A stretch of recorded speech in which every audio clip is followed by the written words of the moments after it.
예, 옆에 있는 분들과 이렇게 한번 인사했으면 좋겠습니다. 주님의 이름으로 사랑하고 축복합니다. 예, 빈말이 아니라 진심입니다. 살아가면서 참 그런 것 같아요. 우리가 말 한마디를 해도 마음을 담지 않으면요, 아무 소용이 없어요. 그렇잖아요, 그렇죠? 사랑합니다, 축복합니다, 우리 말했거든요.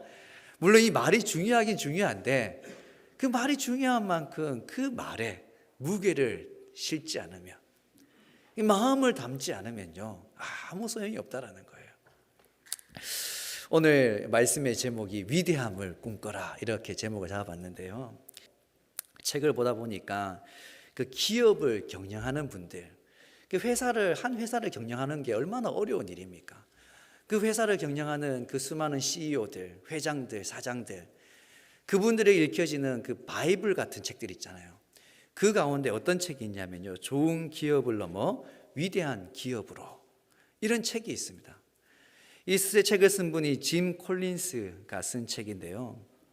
이 책에 보면요, 이제 기업을 이제 뭐 우리가 살고 있는 이 사회 속에 있는 여러 조직들을 이제 분류를 하는데, 크게는 이제 두 가지 조직으로 분류할 수 있다라는 거죠. 첫 번째는요, 영리를 추구하는 영리 조직이 있고요. 그리고 비영리 조직이 있다고 합니다.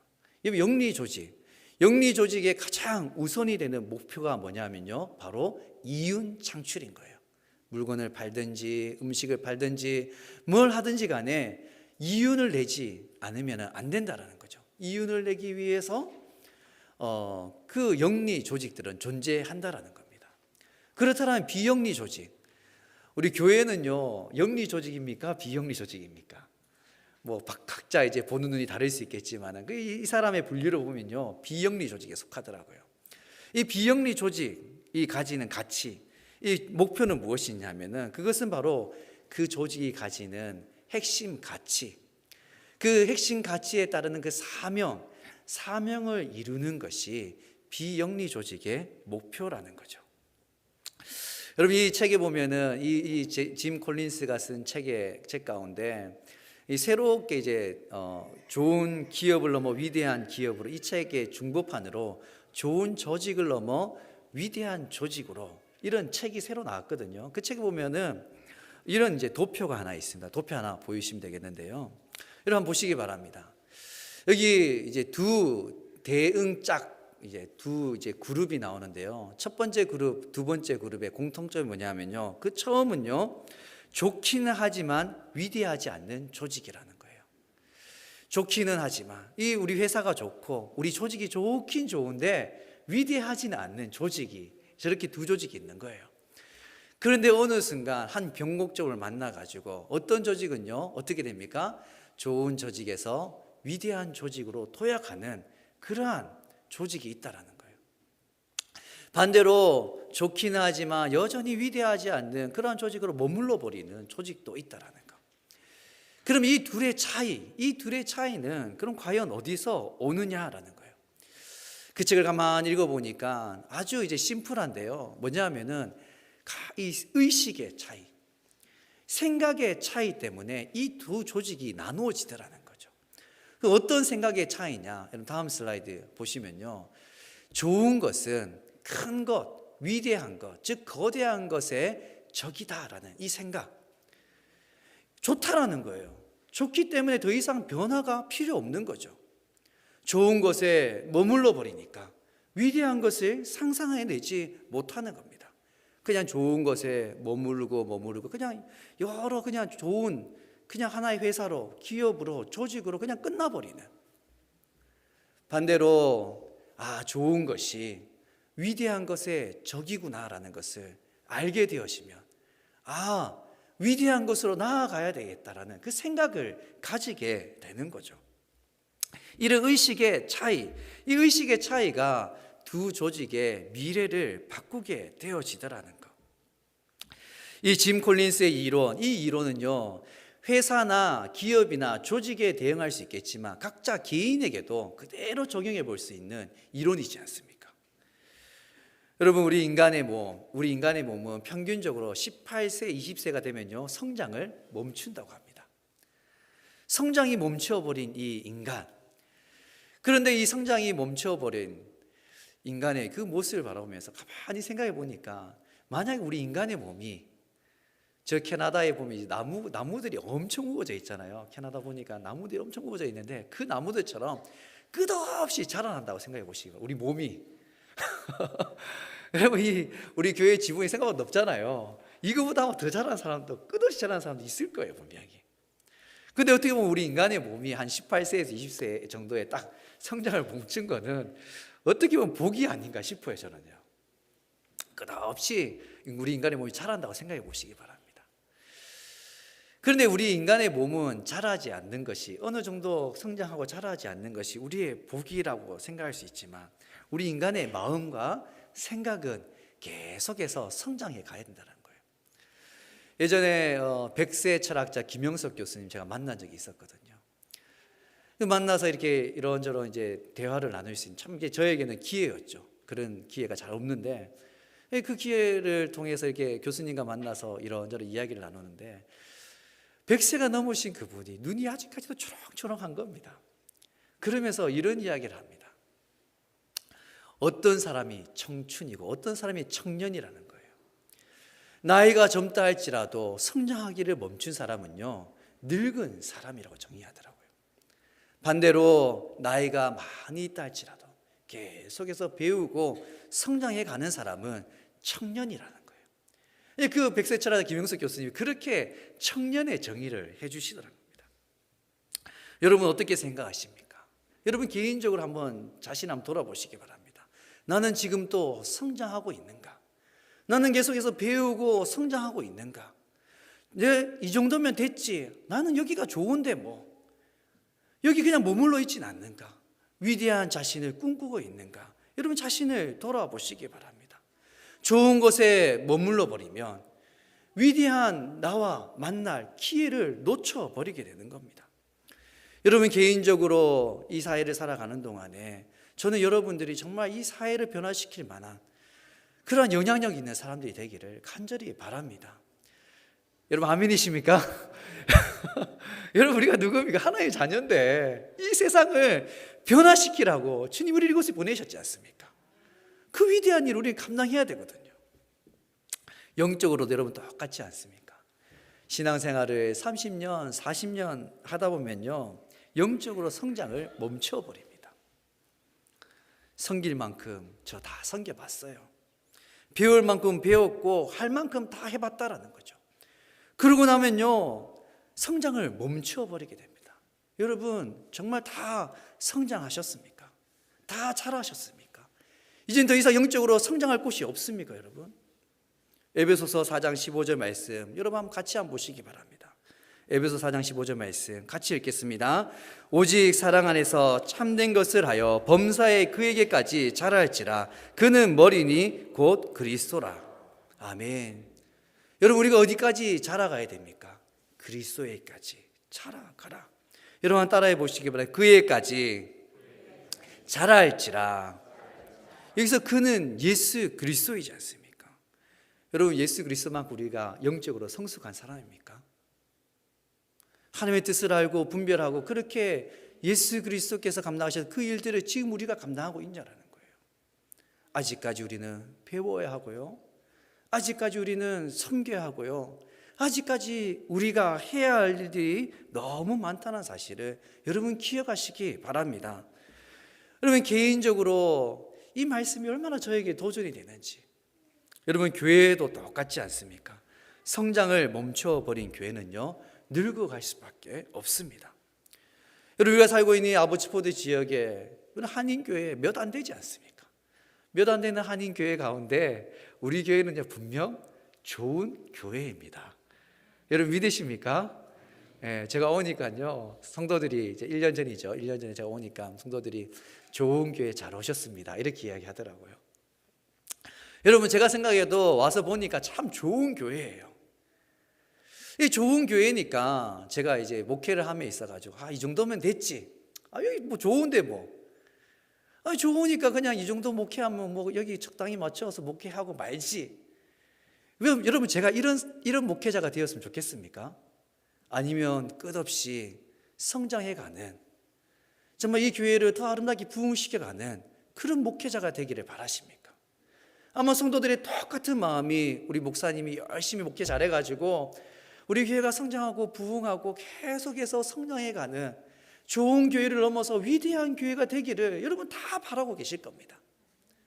여러분, 저도 제 스스로를 돌아보면서 기도하는 것 중에 하나가 뭐냐면, 하나님, 우리 아버지보 단위 장로교회가 좋은 교회를 넘어서 위대한 교회, 정말 위대한 하나님의 일을 감당할 수 있는 그런 교회가 되게 해달라고 그렇게 꿈꾸고 여러분 저는 기도하고 있습니다. 그래서 사람들이 저에게 거는 기대도 클 것 같아요. 그런데 이런 이야기를 하면요, 매사에 부정적인 사람은 이렇게 물어볼 수 있어요. 목사님, 꼭 교회가 좋은 교회만 되면 됐지 꼭 위대한 교회가 돼야 됩니까? 이렇게 물어볼 수 있는 것 같아요. 위대한 건요, 저기 다른 교회 양보하고 우리는 그냥 좋은 교회로 머물러 있으면 좋을 것 같아요. 그렇게 저한테 물어볼 수 있을 것 같아요.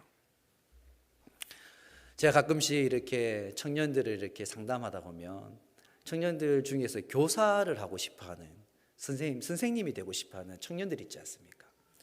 그래서 교직을 이수하고 한국의 교생 시스템 나가고 그래서 임용고시를 어렵게 준비해가지고 이제 막 교사가 되기 문턱까지 간 청년들 만나서 그들을 위해서 기도해 주면서 꼭 해주는 이야기가 한 가지 있습니다. 그게 뭐냐면요, 교사를 크게 세 부류로 나눌 수 있다는 거예요. 여러분, 교사는요, 선생님은 가르치는 것이 일입니다. 수학을 가르치는 사람이 있고요, 과학을 가르치는 사람이 있고, 영어를 가르치는 사람이 있고, 국어를 가르치는 사람이 있다는 거예요. 여러분이 가르친다라는 것은요, 지식을 전달하는 거지 않습니까?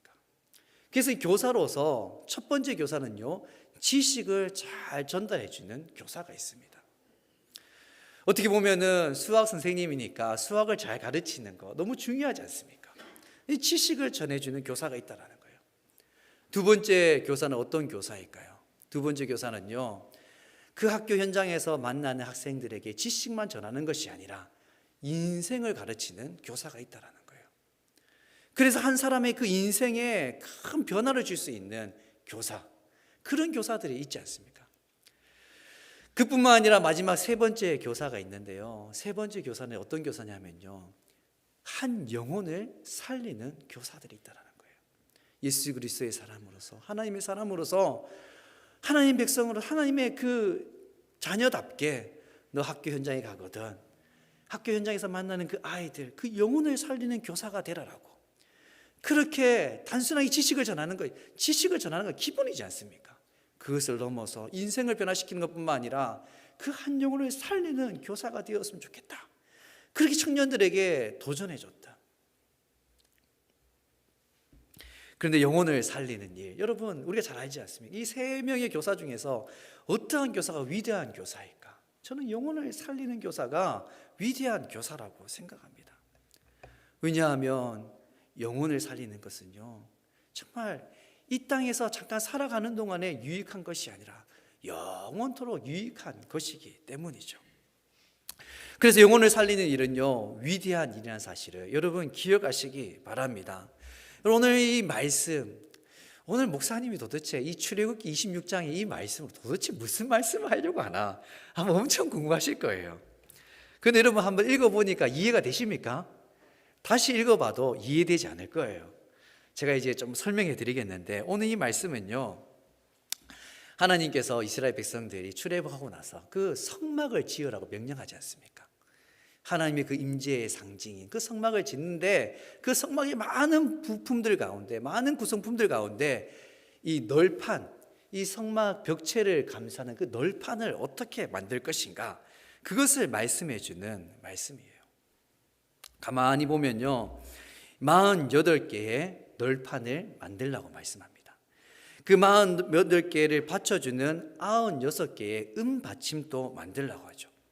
그리고 이 널판과 음받침을 아주 견고하게 잘 연결해주는 그 띠를 잘 만들어라고 말씀하고 있습니다.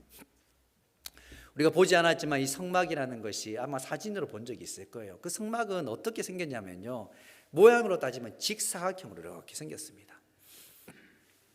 직사각형의 그 성막, 그 성막의 남쪽과 북쪽과 그리고 서쪽은요 널판을 이용해서 벽을 만드는 거예요. 그리고 동쪽 입구는 휘장을 만들었습니다. 오늘 읽지 않았지만 31절에서 37절까지 말씀이 휘장을 어떻게 만들 것인가에 대해서 말씀해 주고 있습니다.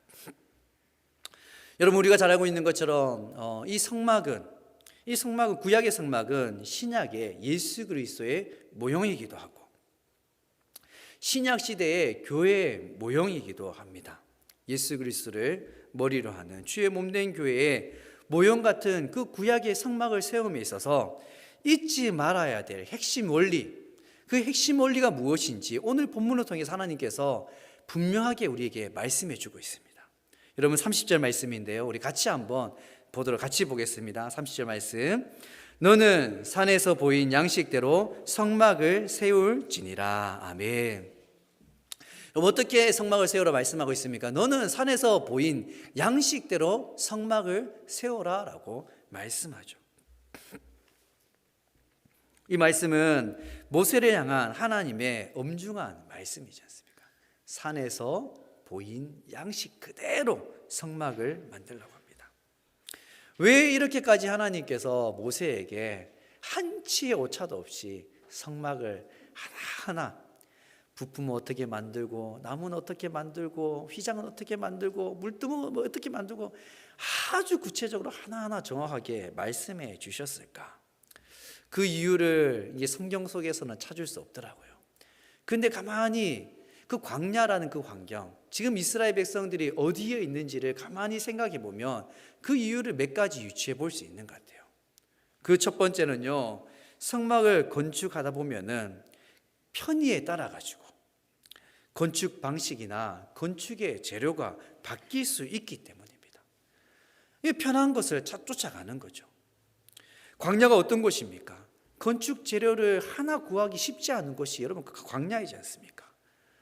흔하디 흔한 것으로 건축할 수 있기 때문에 그렇게 쉽게 인간의 마음대로 하나님의 성전을 이 모양 저 모양으로 바꿔버릴 수 있기 때문에 하나님께서 정확하게 이것은 이렇게 만들고 무엇을 사용하고 길이는 어떻게 하고 높이는 어떻게 하고 정확하게 말씀해 주셨던 겁니다. 여러분 생각해 보십시오. 모세보다 이 건축을 잘하는 사람들이 그 이스라엘 백성들 가운데 얼마나 많았겠습니까? 그래서 이 큰 성막을 건축하는 그 일을 혼자 할 수 없게 여러 사람이 함께 하다 보면요, 각자 생각이 다 다른 거예요. 이 사람은 이렇게 하자 하고 저 사람은 저렇게 하자고 하고 그 생각들이 잘 모아져서 아름답게 더 발전적으로 더 훌륭한 건축물을 만들어낼 수 있으면 좋은데 반대로 그 작은 생각의 차이 때문에 그것이 싸움이 되어지고 정말 하나님께서 이렇게 아름다운 성막을 만들라고 말씀하셨던 그 영광스러운 하나님의 그 역사가 아픔의 역사가 될 수도 있다라는 겁니다. 그렇기 때문에 하나님은 모세에게 내가 그 산에서 보인 그 양식 그대로 한치 오차도 없이 내가 시킨 그대로 성전을 건축하라고 말씀하는 거죠. 한국의 이 교회 교회를 건축하는 모습을 보게 되어지면 참 힘들게 교회들이 교회를 건축하지 않습니까? 이게 쉬운 일이 아니라는 거죠. 먼저 건축을 하기 위해서 뭘 해야 됩니까? 부지를 선택해야 돼요. 어디에 지을지를 선택해야 되는 거죠. 제가 예전에 섬겼던 교회에도 이제 건축을 했었는데 건축을 하려니까 부지가 딱 3개로 나눠지더라고요.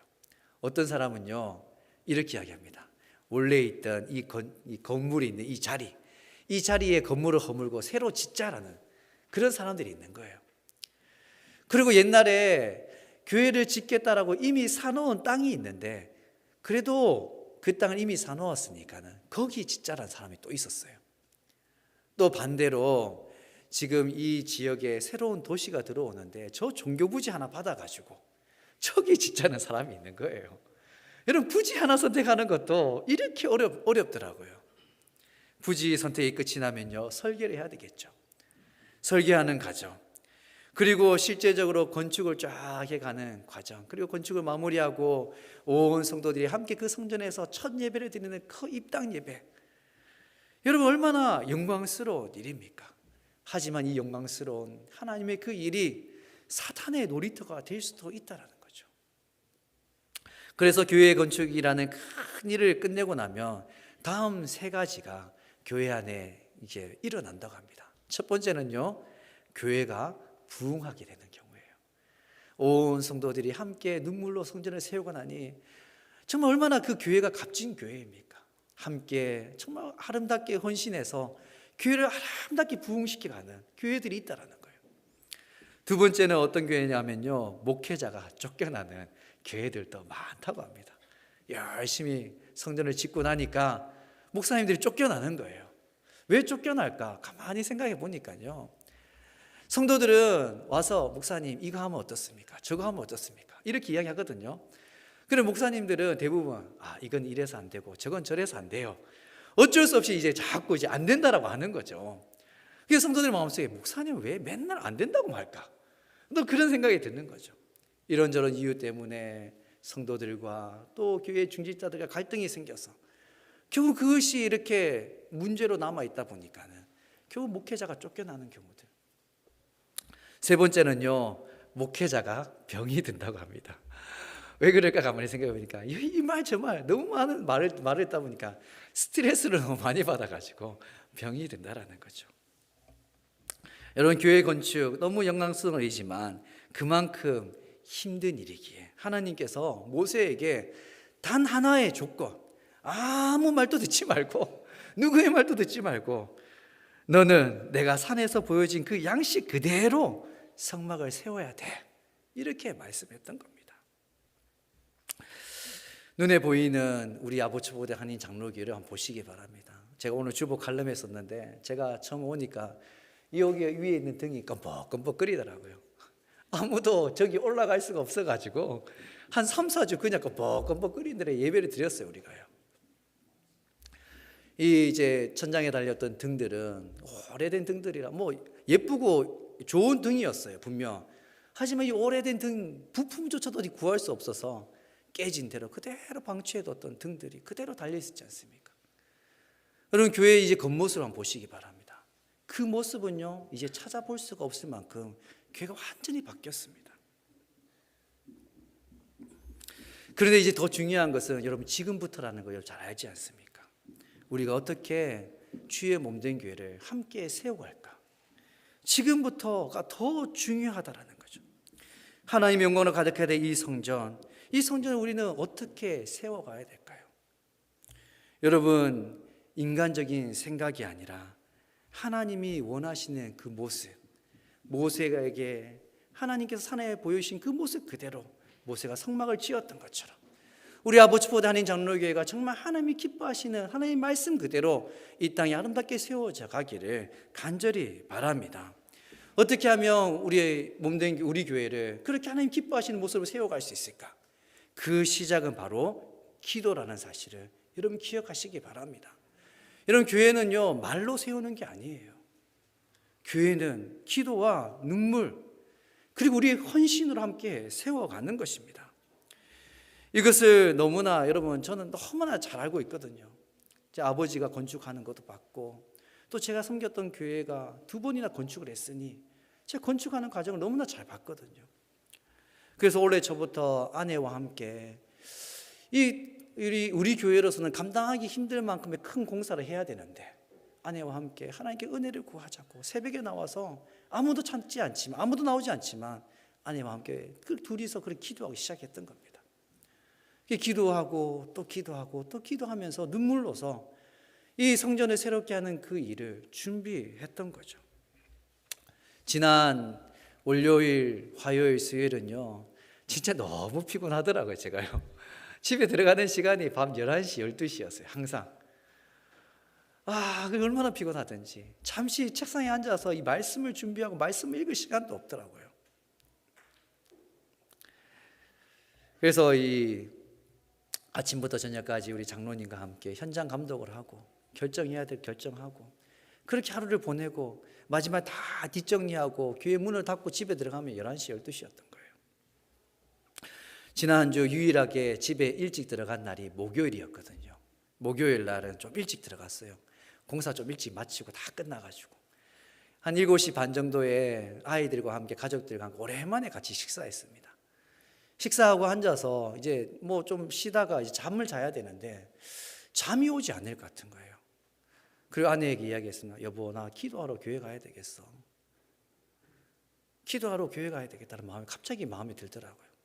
그리고 혼자서 차를 몰고 다시 교회 주차장에 와서 차를 대놓고 교회 외관을 한번 쭉 둘러보고 교회 문을 열고 들어와서 아래층부터 여기까지 구석구석 교회를 한번 쭉 둘러보고 여기 제일 앞에 앉아서 혼자 주님 이름 불렀어요. 주님 하고 부른 거죠. 여러분, 제가 어떤 심정으로 그 시간에 기도했을까요? 이 교회가 이렇게 아름답게 세워졌는데, 외관은 바뀌었는데, 이제 우리의 의식이 바뀌어야 되고 우리의 생각이 바뀌어야 되고 우리가 바뀌어야 될 차례가 됐는데 하나님 이거 어떻게 합니까? 제 가슴에 마치 비수를 꽂고 기도하는 것처럼 그렇게 하나님께 기도했던 그 시간. 사랑하는 성도 여러분, 교회는 그렇게 눈물로 세워져 간다는 사실을 여러분 기억하시기 바랍니다. 그래서 이제 대놓고 이야기할 거예요. 여러분 기도하러 나오십시오. 화요일부터 제가 아침에 문 열어드릴 테니까 6시가 되면 여기 문이 열려 있을 거예요. 당장 새벽 예배를 뭐 드리겠다 이런 게 아니라 그냥 와서 좀 기도했으면 좋겠어요. 눈물로 여러분 기도하십시오. 새벽 6시 여러분 잠지 좀 깨어서 함께 기도했으면 좋겠습니다. 교회는 그냥 세워지는 게 아니잖아요. 눈물로 세워지는 거예요. 기도하는 백성은 여러분 망하지 않습니다. 기도하는 교회는요, 위기 속에도 부흥을 경험하게 될 것입니다. 기도하는 성도의 그 길은 결국 형통하게 되어 있음을 여러분 믿으시기 바랍니다. 반대로 기도하지 않는 인생은요, 결국 실패할 수밖에 없다라는 겁니다. 오늘 이 말씀, 이 출애굽기 말씀 성막을 짓는 데 있어가지고 여러분 얼마나 다양한 재료들이 쓰는지 모릅니다. 금, 은, 놋, 청색, 자색, 홍색 실, 가는 빗실, 염소 털, 붉은 물들인 순양의 가죽, 해달의 가죽, 조각목, 등류, 광류 등을 만든 향료, 분야가 향품을 만드는 향품, 호마노, 애복과 흉패에 물릴 보석까지 정말 많은 재료들이 사용되죠. 그런데 오늘 이 본문에 보면요, 이 널판을 만드는 데는요 조각목을 사용하란 말이에요. 조각목. 여러분 15절, 16절, 17절 말씀 한번 보시기 바랍니다. 하나님 말씀 한번 여러분 보면 좋을 것 같은데요. 출애굽기 20절 15절 16절 17절 너는 조각목으로 성막을 위하여 널판을 만들어 세우되 각 판의 길이는 10규빗 너비는 한 규빗 반으로 하고 각 판에 2쪽씩 내어 서로 연결하여 하되 너는 성막 널판을 다음같이 하라. 여러분 이 성막 널판을 무엇으로 만들라고 해요? 너는 조각목을 가지고. 이 조각목, 여러분 이 조각목이 어떤 나무일까요? 이 조각목은요 광야에 자생하는 나무로서 가시가 많고 볼품 없지만 가벼우면서 아주 견고한 잘 썩지 않는 나무라고 합니다. 가시, 곧지 않는. 어떻게 보면 이 나무는요 장점과 단점을 가지고 있는 나무라는 거죠. 조각목 하면 생소하게 느껴질 수 있겠지만 우리가 흔히 보는 아카시아 나무, 그 아카시아 나무가 조각목의 한 종류라고 합니다. 지금도 이집트, 요르단, 이스라엘 그 등지에 가면요 다양한 종류의 조각목을 보게 되어지죠. 여러분 성경의 대표적인 목재가 뭡니까? 레바논의 백향목이지 않습니까? 이 레바논의 백향목은 높이가 40m, 이 둘레가 10m까지 자란다고 합니다. 그런 아주 좋은 나무로 성막을 지으면 얼마나 좋을까요? 이 널판의 크기가 높이가 4.5m, 넓이가 70cm 정도 되니까는 이 널판을 만들기에는 백향목 같은 나무가 없지 않습니까? 그런데 광야니까 이 백향목을 구하는 게 쉽지 않습니다. 그러면 이 광야에는 아카시아 나무, 이 조각목밖에 없을까? 여러분 이스라엘 백성들이 출애굽하면서 그 엘림이라는 곳에 도착했는데 그 엘림에는요 12개의 샘이 있고 그곳에는 70그루의 종려나무가 있다고 합니다. 이 종려나무는요 크기가 다 자라게 되면 10m까지 자라는 아주 큰 나무예요. 종려나무로 만들면 더 쉽지 않을까? 하지만 하나님께서는요 가시 많고 굽어지고 볼품 없는 그 조각목을 가지고 성막의 벽체를 만들라라고 말씀하고 있습니다. 광야에 버려진 나무 같지만 그 조각목 하나하나가 덧붙여져서 하나님의 성막을 이루는 그 성막의 벽체를 만들어 가는 겁니다. 여러분, 조각목을 보면서 우리가 기억해야 될 것이 있습니다. 그게 뭐냐면요, 우리 한 사람 한 사람 하나님께서 있는 모습 그대로 우리를 받아주셨다는 거예요. 굽어지고 가시 난 그 조각목을 하나님께서 그 성막의 널판을 만드는 데 사용하셨던 것처럼 우리 한 사람 한 사람 그냥 있는 모습 그대로 우리를 받아주시고 주의 몸된 교회를 이루어가게 하셨다는 사실을 여러분 기억하시기 바랍니다. 이게 얼마나 은혜인지 몰라. 이게 너무나 큰 은혜이지 않습니까? 비록 부족하지만 서로가 이렇게 덧붙여져서 한 널판을 만드는 것처럼 우리 한 사람 한 사람이 그렇게 하나 되어져서 그 하나님의 그 부르신 그 위대한 일을 감당한다라는 것. 여러분, 이것은 너무나 감사한 일인 거죠. 하지만 이것이 하나님의 은혜이고 감사한 일임에도 불구하고 또 한 가지 반드시 기억해야 될 것이 있습니다. 그것이 무엇이냐면요, 가시투성이 구불구불 굽어진 그 모습 그대로는 사용할 수 없다라는 거예요. 굽어지고 가시난 상태로는 널판이 하나가 되어야 되는데, 하나하나 붙여져야 되는데 붙여지지가 않는다는 거죠. 그래서 굽어진 우리의 모습, 가시난 우리의 모습은요, 깎이고 다듬어져야 되는 거예요. 그렇게 깎이고 다듬어지지 않으면요, 하나님의 교회는 이루어질 수 없다라는 겁니다. 비록 이 가정은요, 뼈아픈 가정이고 아픔의 가정일 수 있습니다.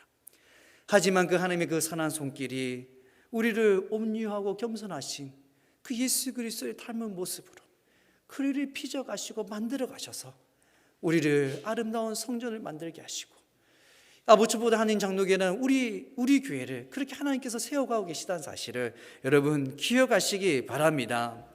여러분, 거기서 정말 더 중요한 것이 있는데 여기서 끝나는 것이 아니라 여러분, 이렇게 만들어진 널판을 하나님이 무엇으로 싸라고 말씀하고 있습니까? 우리 29절 말씀인데요, 29절 말씀 함께 보도록 하겠습니다. 29절 말씀 같이 보겠습니다. 그 널판들을 금으로 싸고 그 널판들의 띠를 꽤 금고리를 만들고 그 띠를 금으로 싸라.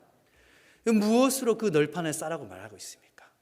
그렇게 잘 다듬어지고 깎여진 그 조각목들이 하나가 되어져서 하나에 4.5m, 폭 30, 70cm의 그 하나의 널판이 만들어졌을 때 그것을 금으로 다 싸라는 겁니다.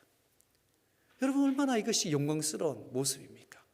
우리 한 사람 한 사람을 하나 되게 하시고 그렇게 금으로 우리를 두르신 하나님, 예수 그리스도의 보혈로 우리를 두르신 하나님, 그 하나님의 성전에 정말 우리가 지체된 것이 얼마나 영광스러운 일인가를 여러분 기억하시기 바랍니다. 그리고 그렇게 아름답게 주의 몸된 교회를 아름답게 세워가는 그 일이 우리의 사명이라는 거죠. 있는 모습 그대로 주님이 우리를 받아주셨지 않습니까? 여러분, 오늘 제가 이 말씀의 제목, 여러분 위대함을 꿈꾸라. 우리 아버지 포도 한인 장로교회가 그냥 좋은 교회, 그냥 제가 오니까 다 우리 교회 좋은 교회라고 소개하더라고요. 저는 우리 교회가 좋은 교회로 머무르지 않았으면 좋겠습니다. 위대한 교회가 되었으면 좋겠어요. 위대한 교회. 여러분, 그냥 우리 이름 내야지 이게 아니라 제가 말씀드렸지 않습니까? 위대한 일은요, 영혼을 살리는 것이 위대한 일인 거예요. 우리 아버지보다 하나님 장로를 통해서 여러분 이 땅에 죽어가는 영혼을 살리는 교회가 되기를 간절히 바랍니다. 우리 의식이 변화되지 않으면요, 우리가 변화될 수가 없습니다. 여러분, 위대한 교회를 꿈꾸시기 바랍니다. 여러분, 그 일에 헌신하시기 바랍니다.